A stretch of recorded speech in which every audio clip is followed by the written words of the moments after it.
Welcome to Next Time podcast. My name is Sundar. I lead the forensic services at Next Time. This podcast is part of Global Anti-Corruption series. Our podcast is an endeavor to bring up emerging topics of relevance for executives across the spectrum of services we offer. Hope you enjoy the podcast. Across the geographies, regulatory environments are changing, business practices are changing, and behaviors are changing with COVID. Anti-corruption in the current environment is bringing newer dimensions of issues around supply chain, healthcare, and other reporting requirements. This also extends to regulatory interventions and the whole new virtual world. In this podcast series, we will be interviewing specialists across regions to gather specific insights on anti-corruption in current times. The region that we would get covered today is Japan. Today we have with us Yuki Daisuke, a partner with a leading law firm in Japan. Yuki handles complex cases in the fields of general corporate, internal investigations, white-collar crime defenses, litigations, and other dispute resolutions. Yuki is going to be sharing specific insights with regard to anti-corruption in Japan environment. Yuki, welcome to the show. Thank you very much. Nice to see you here. Pleasure. Yuki, I just wanted to start off with a simpler question that there is a lot of changes that are happening in the current environment. Just getting straight to the point, how do you expect the perceptions of corruption risk changing in the current environment with Japan in focus? Okay, thank you. So I consider that in Japan, the risk of corruption is increasing under the current COVID-19 situation. So because there is a theory of fraud triangle. And if there is a pressure and motivation and opportunity and rationalization, the risk of corruption or risk of fraud is increasing. And the current COVID-19 situation increases these aspects. So for example, for the pressure and motivation, because of the recession or because of the bad performance or bad figures of the companies, they probably want to make up some figures of their sales or or some top executives want to make some instruction to their subordinates to do some inappropriate doings. So also there is a more opportunity of corruption because under the current situation, it's getting more difficult to do internal audit by traveling to do the interview in person, or some companies, the internal audit system is more like sleeping than usual time.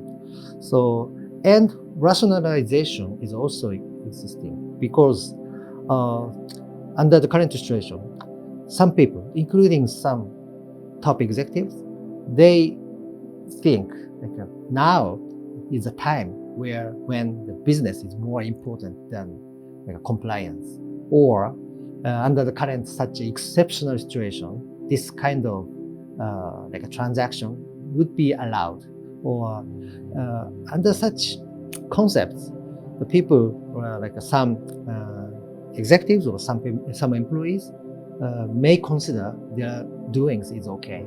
So I expect these things could be increasing the corruption risk. That's my view.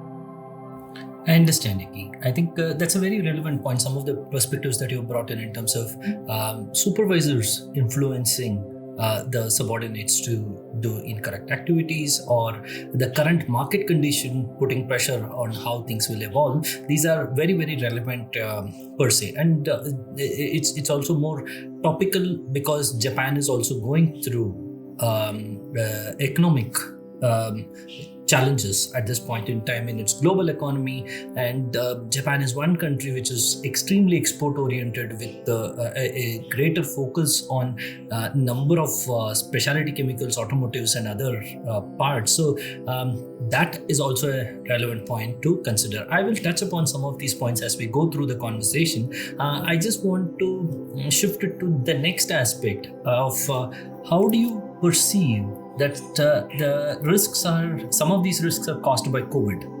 in your geography. I just want it in context of Japan's culture.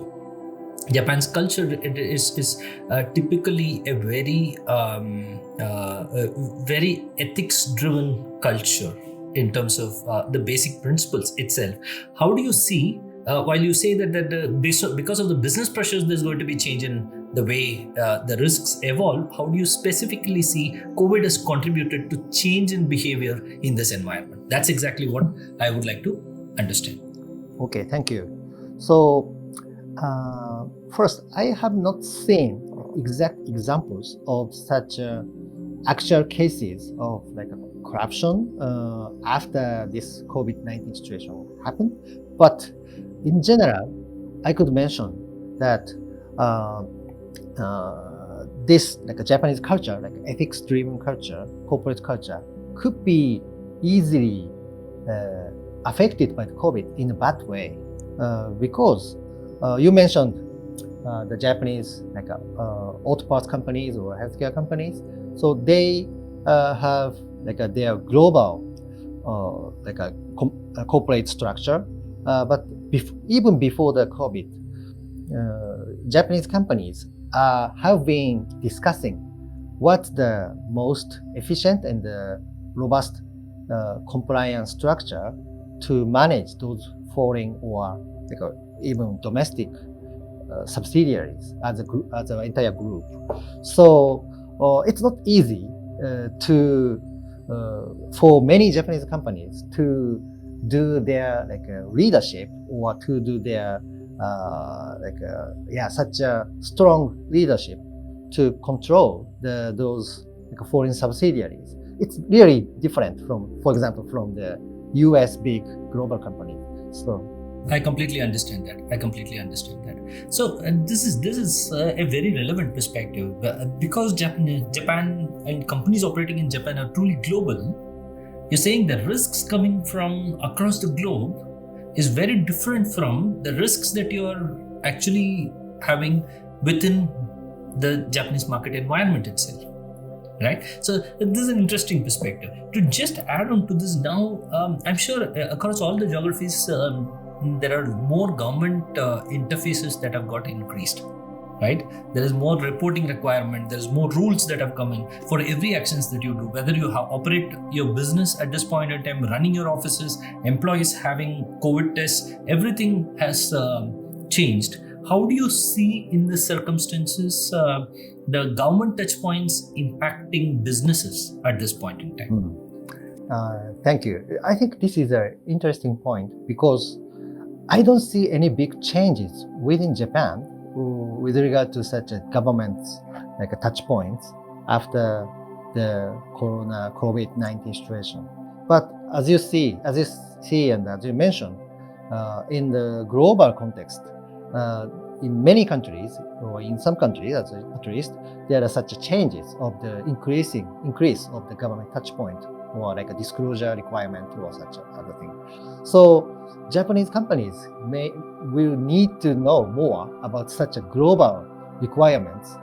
If they think like a just situation in Japan, they would be facing more risks because in Japan we don't see such a increasing requirements of the disclosure. I think it's still same. So that's the very a different situation in Japan and outside Japan. I completely understand that.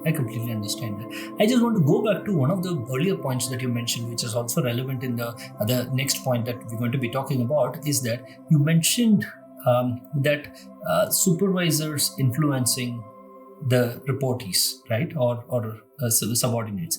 So this has been one of the factors in which some of the cultures are driven. It could be a culture of India, it could be a culture of, let's say, China, it could be a culture of Japan. Some of these cultures we know in the Asian culture is more hierarchically driven in the way they operate in, and it has its own challenges.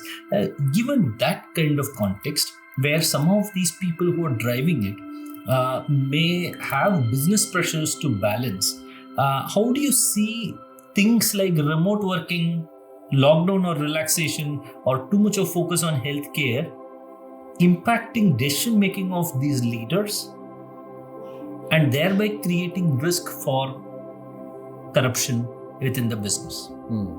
Okay, so you mentioned remote work or the current such situation, or like work from home or telework. So this may like create a little more risk of the like a company's control of their employees. So in Japan, in general, the employees are looking at their supervisors or like a C-suite a lot. So because in Japan, the litigation risk is not so strong, and government criminal sanctions are not so strong. So for employees, the most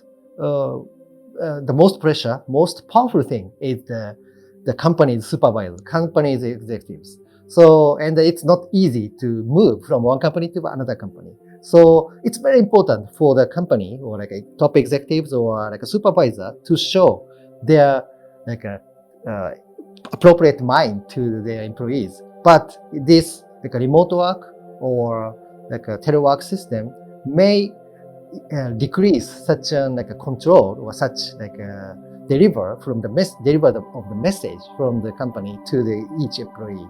So this is like I think this is very important timing for Japanese companies.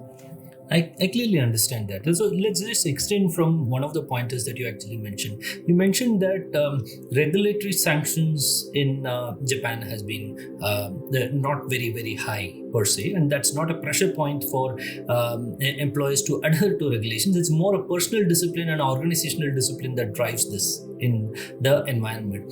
Now, to just look at it, do you see with a lot of changes, stimulus, and also helping the businesses grow, and will the regulators in Japan look at this as an opportunity to see how they are able to enforce greater sanctions, considering the gaps that are evolving? Do you see that happening? So yeah, one big element in this situation is definitely the like globalization of the Japanese companies' businesses. So in this decade, like after the financial crisis and around 2010, and later on, Japanese companies have been expanding their businesses into not only within Japan but also to the global. So they have faced a lot of legal risks and sanctions in the US, in Europe, in other Asian and all over the world.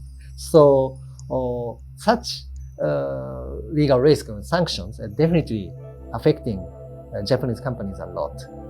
So that's why Japanese companies have been trying to strengthen their compliance program for a lot, and they are now still going on their efforts for these measures.